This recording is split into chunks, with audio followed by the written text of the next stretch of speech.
Hey everybody, I'm joined with Lee, or should I say Capital P, the Patroller. We had so much fun at DevCon a few weeks ago where we talked about Capital P and sort of the process. We wanted to do it again and have a little bit of a reunion, but there's a twist. We will be talking spoilers throughout this video, so if you haven't read issue 1, now will be the time to switch off because we're heading very extremely into spoiler county. Right, yes. So, you have been warned. Yeah, so if you haven't read it yet, we're serious. Step away, read it, because this will ruin it. So it's past the point of no return, as they say Right. in Phantom of the Opera. If you're still here, I'm going to rip the bandage clean off and go straight for the spoiler. So, the big twist of Capital P is that he is a hero with a no-killing rule who wants to break a villain out of prison to stop him facing a death penalty. Yeah, so he's death row basically. Yeah. It's quite a questionable mission. If you've read hopefully you've read the first issue, you realise why he's kind of got to that headspace. But it's a very interesting approach, I would say. Yes. So obviously this is the backbone of Capital P, but not what you've been able to advertise it as, because you wanted it's to been very tricky. I think one of the big issues is making it seem like all those generic comics that you've seen before, but then adding that sting in the tail. Absolutely. So, how central was this to the idea of Capital P? Did this very much come first? Was this the origin of I want a superhero? Yeah. I think there were certainly there were pre-existing superheroes that I'd seen and felt this was almost a story that hadn't been told, and there was an opportunity there. So that was definitely the backbone. I had this idea of like a guy basically driving around collecting criminals, not really sure where to put them, and then that unfolded. And if I carried on any more than that, I think we'd be heading into spoilers for issue 2 and onwards. But that's been a huge part of the planning process. Before we get into sort of the nitty-gritty of the narrative of Capital P, one of the things I wanted to talk to you about was how, to me, this felt like a little bit of a reaction to some of the more negative things said about certain superhero media lately. Particularly, I felt like this was a bit of a reaction to some of the negative press around Batman v Superman. And I'm curious about whether that's something you felt, because there was a lot of talk about his killing people in that, his wanton destruction, but also his putting people in prison where they would surely die because he was marking them. And I felt like this was almost you going, no, this is how it should be. I had, to be fair, the whole marking in that particular film, that hadn't crossed my mind until this moment, in all honesty. Was it a reaction? I don't know if it was necessarily a reaction to the film itself, but it was a reaction to the fandom to the film or films. And it was just generally me being kind of curious as to these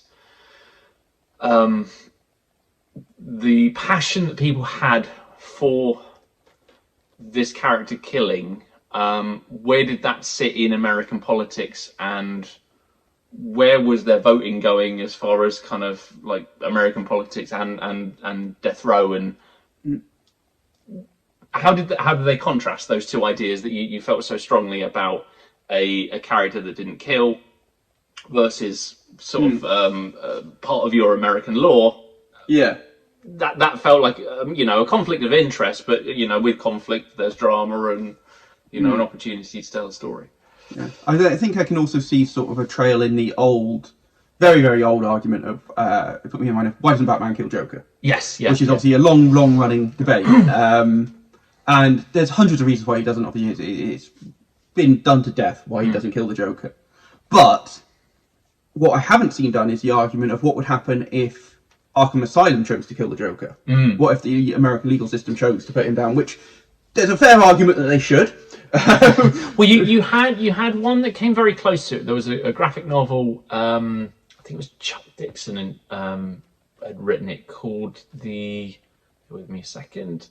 The Devil's Advocate. I think it was called Joker Devil's Advocate, and it was about Batman and Joker and the death penalty. But the idea was that it was actually if memory serves true, and it has been a couple of years, that Batman was fighting for the innocence of Joker in that respect, and so what he was being put, or what the state wanted to put him to death for, he was actually innocent of that crime. And so where I think that differs from with Capital P is that he knows that they're guilty, and yet he still wants to uphold, his belief system that that this man should live. See, that's actually one of the really interesting things I really liked about this. So once I read it and I saw the twist, and then I kind of went back and I reread it and I thought about it. So the basic idea that there's a superhero who so strongly believes in no killing rule, he will not allow the state to kill a prisoner. It's a lovely, lovely idea. But what you did, especially with this first victim, and I'm assuming that we're going to go from some of the hints you've dropped. I'm guessing that this isn't going to be the only prisoner he breaks out. But the prisoner that he's going to break out of first, I couldn't not confirm nor deny. I say, but it's very ambiguous. Yes, I think this particular killer is someone that he has got a very personal connection to, and a very, very good reason to hate and want to imprison. Because we see in the story, he kills his friend. But his friend very much believes in that belief system as well. But I think the idea that it's not just anyone, this is someone that he's got every reason to hate. This is someone whose crime is certainly implied to be very horrific. You've got that great opening first pages in the trailer, with the spin the narrative, it doesn't make any sense. It's so horrible that what he's done is. So we aren't dealing with a sort of passingly redeemable sort of thief or something. We're dealing with scum of the earth murderer who has killed Capital P's, I think so far at least, his dearest seeming friend. Yeah, best friend, yeah. Which has put him in a position where, for his morals to survive that is really, really interesting. And I really liked that. Was that always going to be the case, or did that sort of develop? Were you like, the key idea was just, is someone facing death penalty, then how do I turn this into a story? I think there was definitely a moment where there was an opportunity where he's holding the pole and he has that moment. Hopefully it was clear enough where he has that flashback and he realizes that he's become the killer almost, and he's going to take a pole to sort of Bill's head. That wasn't always in the original. I think that was the opportunity made itself available, and we kind of went for it there, and that kind of conflict in those moments where he was very much set up to smash his head in, really. So that, I think that came later. I think it was just going to be like by the book. I have to arrest him because this is this is what I need to do. And I think also the side with Bill, giving him that memory of like you're not a killer in my book. You're not a hero in my book if you've got to kill to protect your city. That came later as well, which I think sort of strengthened almost that kind of guilt that if he did let him die, it would tarnish the memory of Bill. That was sort of a later decision. I think before it was that he read comic books. This was his belief system, and that's why that had to happen. But it wasn't until later that it was kind of through Bill that it was also his memory kind of mixed into that as well. I really like what you do with the character Bill as well, because by doing that, you've not used him as a plot device. It's not just been, this guy gets killed and that's and I think in fairness, he did start as one before, and it wasn't later that he kind of unfolded into something else. Yeah, which I think you've done really, really well. Thank you. I think that sort of development of him as a character that's key to Capital P's. I'm still never sure what to call him. We call him this is the thing. I mean, I know there's a question in the book itself. What does the P stand for? But yeah, I like that sort of runs through and gives him a sort of theme. One of the things that also sort of became a question for me was Batman Begins. And there's a bit where he says, "I'm no executioner." And he's holding the sword over the criminal. Yeah.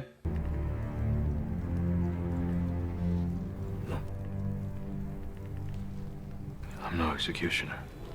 Your compassion is a weakness your enemies will not share. That's why it's so important. And it kind of arose this question of, is Batman against killing as a vigilante outside of the system, or is he against killing? And I don't think it was.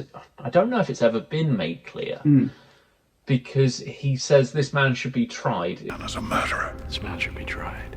By whom? Corrupt bureaucrats? implying that he's quite happy for a criminal to go through that system with the potential of him receiving the death penalty on the other end, and that kind of fascinated me. In the same angle in that film, I've seen this has been debated online, which is the "I won't kill you, but I don't have to save you." If you finally learn to do what is necessary, I won't kill you.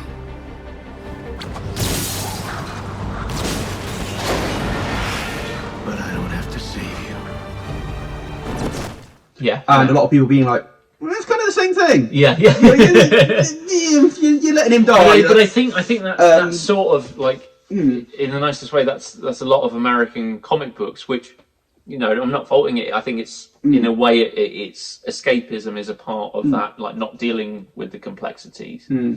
But I think there is a lot of things that they don't really want to touch on because it maybe it breaks the fantasy a little bit. Yeah, but I think that's interesting that you are addressing it straight on. Well, I think there's an opportunity there. Yeah, and no, I agree. Somebody, like with DC, if they, I don't know if they could necessarily do this with a Batman story, which is as an indie coming up through. It felt like the perfect opportunity because with our own characters, we can subvert it and bring a fresh story. It's definitely interesting. And one of the things that we talked about in our DevCon chat, and I really liked, and I've talked about before, is the fact that I really like that these characters don't feel like direct analogues for anyone. So we've talked a lot about Batman, and I think it's probably safe to assume this sort of idea probably originated as a sort of, what would Batman do if... Definitely Batman, but then as I looked into it, it actually became, I think it's quite common in superheroes, full stop. Yes, oh, absolutely. It's a big thing for so Superman was another issue sort of when Man of Steel came out and he broke Zod's neck. Never.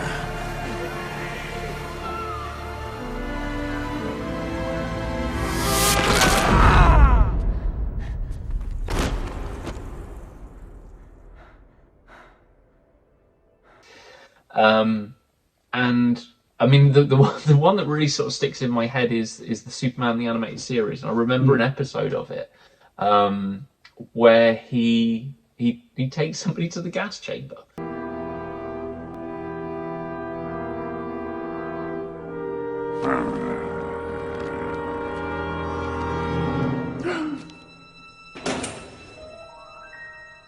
It's time.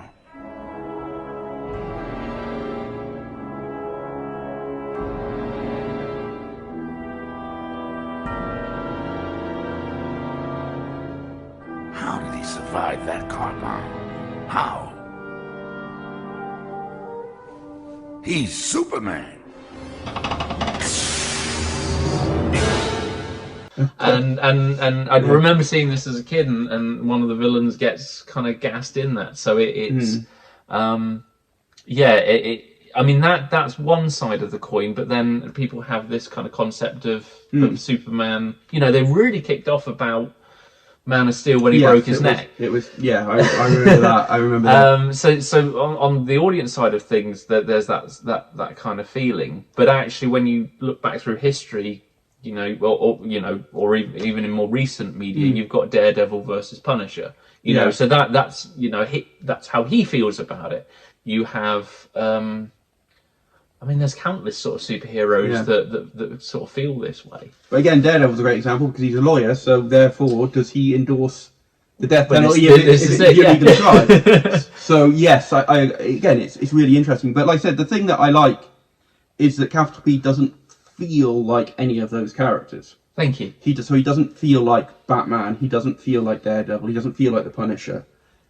He feels quite unique in that he's got a unique origin that I know is only briefly touched upon. But he's got like a unique sort of I don't want to call it a gimmick, but a unique angle with the dogs that inspires him for what he's going to do. The sort of the fact that someone goes out and he rescues these dogs, and that inspires what his plan is with these criminals. And I think he feels very unique. I like that he's not a playboy billionaire. Thank you. Sam knows that I've ranted before. I'm not a fan of when characters are ridiculously wealthy and well off and spectacular. You know, it bothers me because I find those kind of characters difficult to relate to. I find it difficult to relate to problems of like, how do I keep this a secret from my butler? I don't care, you know. You've got a butler. Your problems are, you know, slightly different from mine. So I like this sort of how down and gritty he is. I think he's definitely where I've looked at it. So I watched lots of documentaries on like real life superheroes to try and kind of keep this as grounded. So we said before in the DevCon panel, obviously there was a Guardians of New York kind of angle, but I also remember watching a documentary and there was some lad dressed as a sort of real life superhero as part of that movement. Yeah. He was feeding homeless people sandwiches, and I just thought, actually, you know what? Like, for whatever reason you kind of put on the mask, maybe not the kind of getting involved in police business, but going out and like doing that kind of work seemed really lovely. Yeah, I remember that. I can't remember what he was called, but there was a guy who was doing that whose main thing was he pretty much just, if he saw something, would call the police. Oh, right. But he went out in the full costume. He would only get involved if there was something urgent had to be done, and like, you know, he couldn't wait. So I mean, that kind of stuff fascinated me. So yeah, that was a big influence when we were writing this. But then it also became kind of, if you were to live off the grid, that became a big influence as well. So you know, he doesn't have a mobile phone, he doesn't have a computer, and so in a way, it's going to make it a lot tougher for him. But he really is kind of taking that, I guess, paranoia to the next level. And if he's going to take on, you know, the American legal system, that paranoia is just going to rock it. I think it's interesting as well. So far, it doesn't feel like he's got what I would call a true secret identity, because he doesn't feel like anyone really knows or cares enough about him. That's the thing, that he doesn't really. People know, all they really know of him is what Cooper Adams, a Lily Killer, has said. Yeah. And you know, maybe the odd sort of person that he's you know, given a sandwich to. But he isn't an icon, you know, in a city of, you know, however many people. Yeah. Who is gonna like really remember him? So out of interest, because this is something that I think could go either way in the first issue, and by all means tell me if you can't tell us yet, how experienced is Capital P supposed to be in fighting crime? Is he more, as your point of view, going out and befriending the homeless? And is this the first major criminal he's brought in? Yes. So he has had experience with other crime fighters, but as far as his own solo missions, this is pretty new to him. Cool. So but he is experienced now. But again, as we sort of delve into it, he wasn't always experienced with, you know, just fighting skills and things like that. But that again will be explained, and also kind of goes into a little bit of like adding to that texture of why he is the way he is. Yeah, no, it makes absolute sense. I say it's really interesting. So one of the other things that I want to talk about, because I really liked this scene, this panel, because it really, really surprised me. And I can kind of see a bit where this origin is coming from. And this is very, very early on, which is when he first meets Bill. Because I felt from what I had seen of it, the marketing, the colouring, the scheme, I'll be honest, I went in expecting a sort of Rorschach. Oh, okay. I thought you were doing like a Frank Miller Watchmen, very, very dark, very gritty sort of. And that first scene where he's kind of going up to Bill and he's chatting and he's really funny, he's like, yo, Bill. I'm like, it just completely floored me because it wasn't what I expected. And then I'll be honest, I realised immediately after I read it that, of course, this is exactly what I should have expected, because I know you, and I know how you feel about... Don't believe anything. Like, optimistic, like, more optimism in heroes. Yeah. So, like, it kind of made sense. But I was surprised by that, and I really liked that angle, and I've said before, in our DevCon chat, that I really like that he feels almost like he's got the role of Batman, but the personality of Superman. Yeah.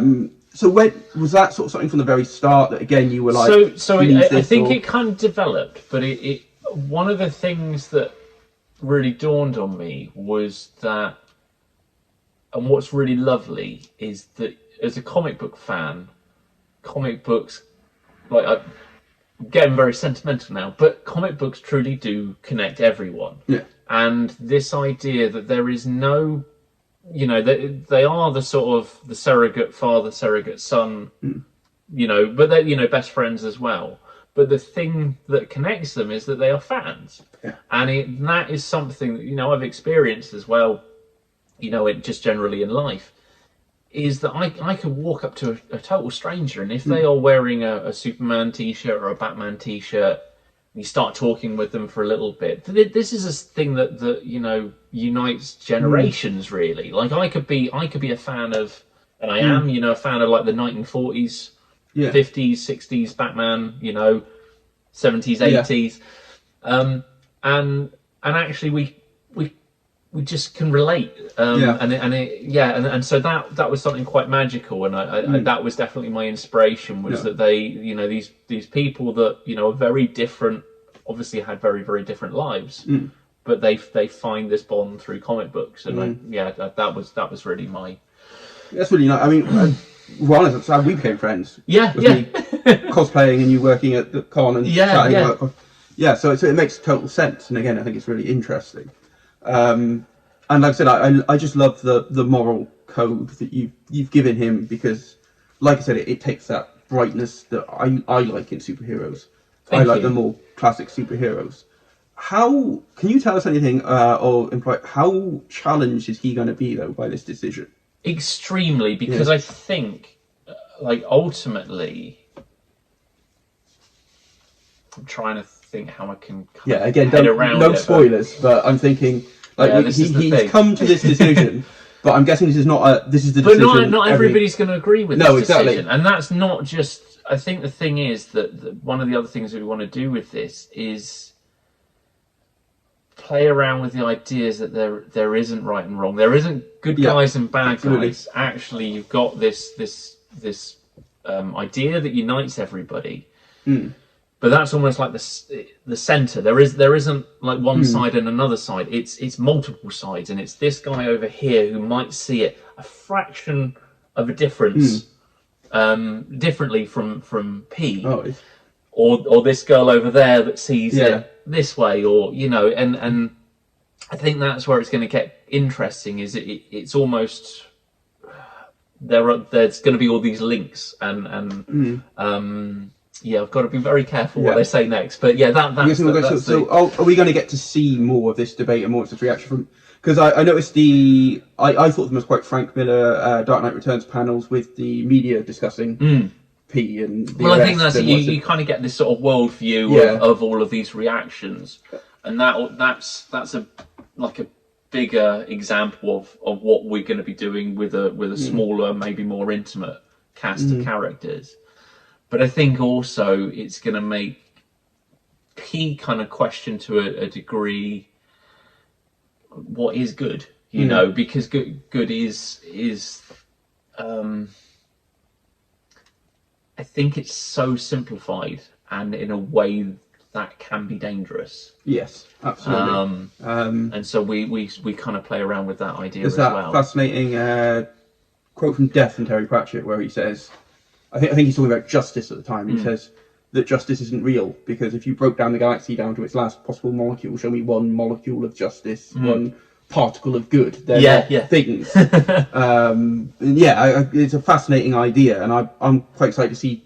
And I think when you look at comic books, yes, that I'm a huge fan of comic books, but everybody is the hero of their own story. Yeah. And I think that's it. There are no villains. Whenever I've been kind of pitching it to Jerome, the artist, and sort of saying this, I've made sure, although we do tease with the hero with the no killing rule, villain with a death sentence kind of line.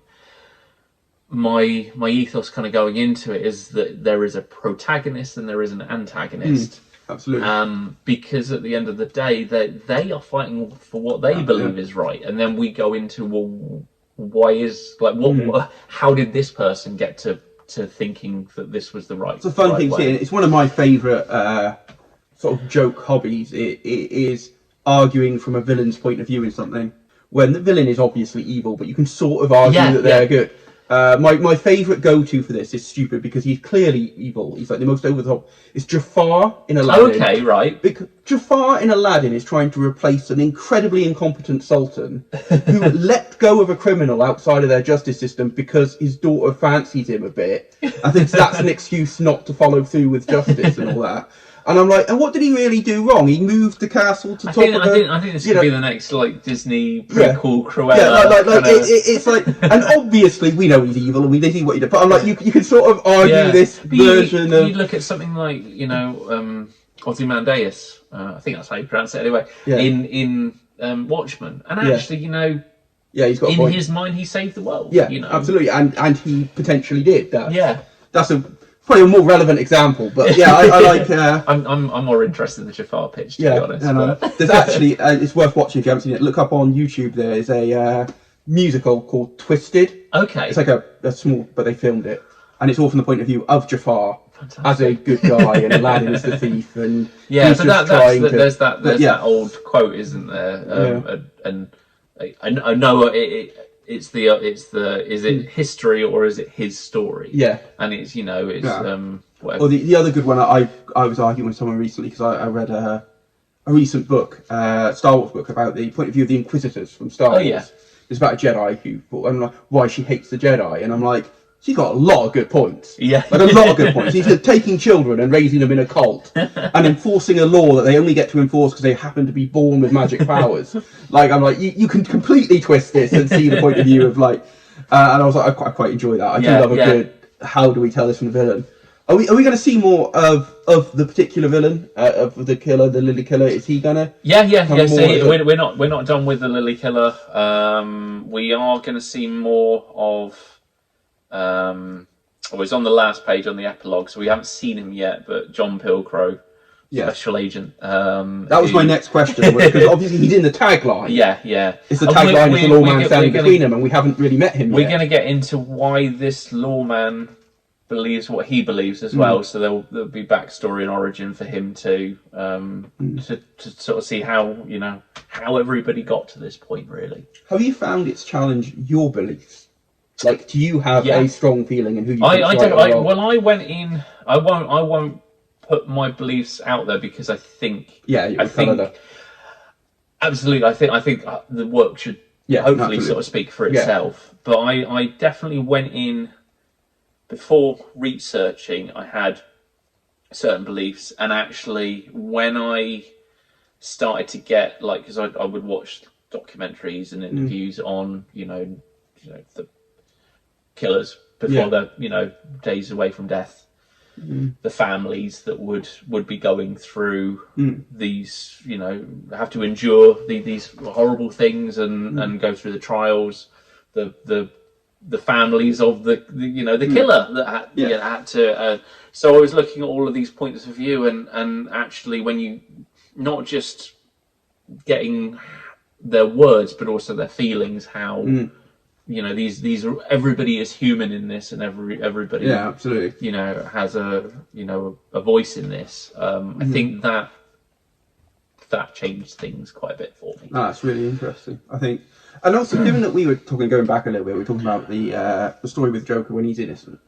Were you ever tempted, because in my opinion that would have taken some of the weight away, but were you ever tempted to throw an innocent man in there? Is that, or are you like, no, this they have to be guilty because they have to... I think so, yeah, because I think it, and I didn't really want to go into maybe the depths we go in the early part of issue 1. Yeah. I mean, you still don't really know everything that's kind of gone on at this moment, but I think it was important to like the victims within this this bigger story, that it really was, and also who Capital P is as a person, to say, actually, no, I will defend this, because I'm not really defending this person, but I'm defending this idea, and almost he still hates this person, Yeah. but the idea to preserve this idea is the most important thing. I really feel like if they ever do like a really toothless sellout Hollywood version of this, it'll be that they'll make him innocent, and that'll be like the way they skirt around the issue. Yeah. I think but, it's you know. tougher, but I think it. No, I think it's much more hard hitting. I think without it, it would feel like taking the coward's way out and dodging the big issue. Yeah. I mean, that's not to say I don't think they're if we're going down the route that and again, I don't know anything here. This is not spoilers. If we're going down the route that this is not the only one who breaks out, and this becomes his Raison Dutcher, if you like, could barely pronounce that. You know, that he will break out. That at some point one of them is innocent could be a very interesting story. You know, It could be, yes, yeah. You know, but yes, no, I agree that the original he has to be guilty because it has to be. I think for his reasons for Yeah. coming to it. Yeah. That I think that's very important to have Yeah, no, I those agree. kind of foundations to build on. Yeah, no, I think it's really interesting. When I first read it, and I said to you, I was kind of like, my first reaction when I actually read the book, because Sam didn't tell me what's going to happen until I read the book. My honest first reaction was, surely someone's done that before. I was like, "Oh, Dad, you can't be the only one who thought of this." And I kind of had a look. I was like, I cannot think of another. But it's such a good idea to run headfirst into that. It's a scary idea. I must admit, Yeah. I'm still a bit nervous about it. Yeah, Like, I think because you've got to. It's such a fine balance to keep it, you know, accessible to everyone. yes, And hopefully something that everybody could come away and have their own thoughts about, and not to make it, you know, one-sided or another-sided, and that I think that was a tricky thing, kind of keeping that balance. I'm really very interesting to see like what side people fall on. I think it's going to be Well, fascinating. hopefully, I mean, I tried to write it like Point Break, because I think how that relationship between, you know, the crook and the law, the law side of it, there was such a lovely balance, because you could actually say, yeah, I can see parts of the, you know, what was it Patrick Swayze? it was and Keanu Reeves. wasn't Keanu it? Reeves Yeah. and Patrick Swayze, and you could see where both, you know, the two sides of the same coin, but you could, and so that's what I'm hoping to do, is to kind of have it so we don't alienate anybody. No. You know, the you know, people have their beliefs, and that, this is kind of, when you look at the whole world, everybody has their angle to it. I mean, you could look at it and say, I've got to be a bit careful, but for Capital P, he comes very close to being a fascist, because he is essentially somebody that is ignoring. Yes, he's ignoring the legal system because he doesn't believe in it. But for those people that do believe in the legal system, what you have is this unappointed individual that's coming in and taking away democracy. Whether you agree with that democracy still exists. Absolutely, yeah. And that system still exists. And he is essentially saying, no, it's my law. You know, and so I think even that has. He's essentially putting himself as the absolute moral authority, isn't he? He's saying, my way is the right way. My way is the highway, yeah. And everything, again, it's absolutely fascinating, and it's not something that's completely alien. It's No, because I think you could, like, I look at like V for Vendetta, and I think that's the balance that I want to get, is like, some people are going to think he's a freedom fighter, but you know, he does blow up buildings. He is a terrorist as well, so you can see it from both sides. And I think that's one of the really interesting things with the first issue, is that you don't feel the comic is coming down on either side. And I would never want to. But that's surprisingly tricky to do. I think a lot of these, a lot of things that would deal with a complex issue like this come across as quite preachy and clearly have an agenda and what they support.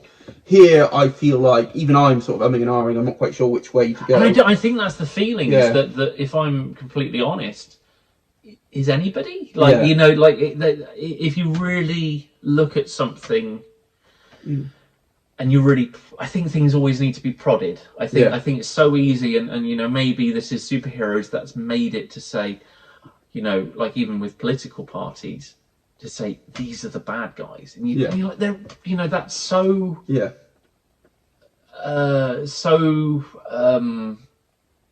simple, but in the worst of ways, you know, to say, well, actually, you know,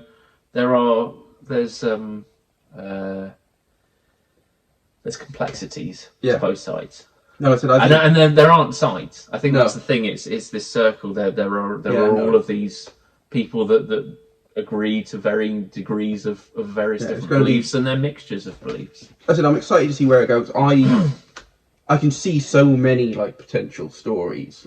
I think if you're up for it, I'd quite like to make this like a regular thing where we issues come out. Because obviously, unfortunately, we can't go too far ahead. Yeah, no, we've been 43 minutes so far. we should probably stop in a minute before your battery goes. But like I said, it's just very, very interesting. It's such a good idea. So yeah, I guess we might as well start wrapping up there. Yeah. Thank you for taking the time, Lee. Yeah, that's all right. No, thank you. And yeah, like I said, I think it's just really, really good. It's such a good idea. If you get a chance, please, if you've watched all this and haven't read it, firstly, sorry, we've kind of ruined it for you. Sorry. But secondly, still go and read it, because it's still brilliant. Like, you know, we might have touched upon the story, but we haven't touched upon how well it's conveyed. Thank you. It's you know, it's one thing to have this idea, it's another thing to put it into a plot. I'm going to start rambling again, even at the end. But where I've spoken to you a bit before about writers versus the idea of the concept versus the narrative. You know, the concept is a superhero who breaks people out of prison as they're facing the death penalty. But that's just a concept. To turn that into a narrative with compelling characters and a compelling story and interesting angles and things you haven't seen done before in comic books, even on the level of the vigilantes and stuff, it's very, very hard. And you've done it really well. So, like I said, please go check it out. And then hopefully we will, like I said, do this again for further issues. Thank you. It's been nice to sort of break after a vow of silence for so long. Absolutely. It's been nice to break through. And it'll be nice to kind of go down that way. And then, we'll continue on. I might not be wearing this next time, because it's really tight. I'm like, I'm regretting wearing this. I remember why I took it off last time. I do appreciate the extra. It goes along. I've even got the trousers on, and you can't even see them in this video. So that was unnecessary. But yeah. Thank you everybody for tuning in as well, and I hope you enjoyed issue 1. All the best.